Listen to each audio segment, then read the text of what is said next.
Hey everybody, decided today that we're going to talk just a few minutes about fibroids.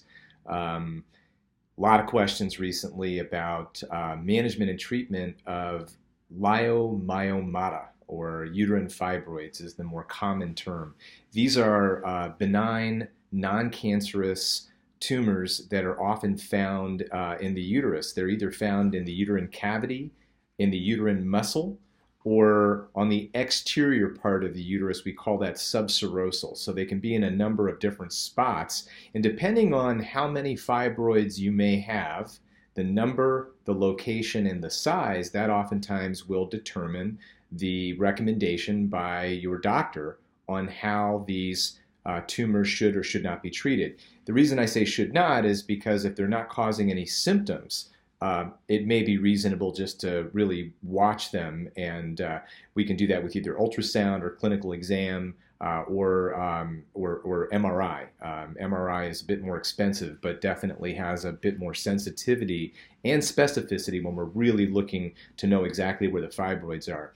Now, there's another video we have about the Acessa procedure, which is a really cool, new, innovative approach for fibroid treatment using radiofrequency energy. But there's also some other techniques that we want to make sure we review. The first and foremost would be is if there's a fibroid that is in the uterine cavity, we can approach that up through the cervix into the uterine cavity without any incisions, and we call that a hysteroscopy. So it's possible when there's an intracavitary or a submucous fibroid just underneath the endometrium that those fibroids can be approached through a vaginal route up through the cervix and into the uterine cavity. The second approach would be a myomectomy, which can be done either with open surgery, that would be an incision through the abdominal wall, or my preference is to do those operations laparoscopically. So minimally invasive with a small incision through the belly button to gain access into the pelvis, and then we can use a multiple amount of instruments to basically remove the fibroids directly from the uterus. We typically will put the fibroids into some sort of containment system like a bag, and then we can bring that bag up to the skin and then remove the fibroids without spreading the tumors into the pelvis. And that's called a laparoscopic myomectomy. Some physicians will use a robot for that operation. In our practice, we don't feel that we need to use a robot just simply because we are able to do the laparoscopic suturing without any additional assistance from a robotic platform, which can not only potentially add cost, but oftentimes is going to be only found in a hospital environment. So in our outpatient environment here in Portland, we prefer to do things with what we call traditional or straight stick laparoscopy. And we actually have published on the technique for removing a fibroid laparoscopically in our center, and our patients do quite well.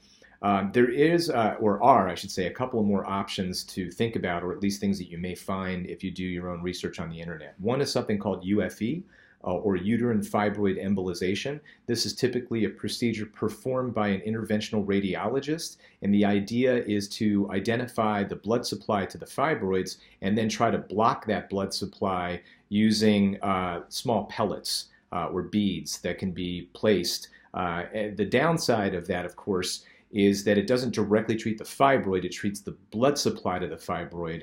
So in my experience, I find that myomectomy is a bit more specific and gives me a bit more of a guarantee that we're going to be appropriately treating the fibroids.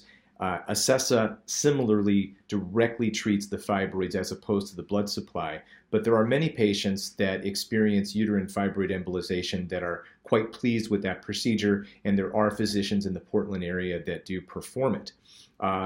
There are some medications that are out there that have been advertised for shrinking fibroids, like Lupron. I am not a big fan of that medication for a couple of reasons. One, the side effects aren't great. Two, the fibroids, although they might shrink a little bit, they become a little bit gelatinous in their consistency, which can make the surgical removal much more challenging. And again, it doesn't provide a long-term solution. So the medication treatments aren't really optimal.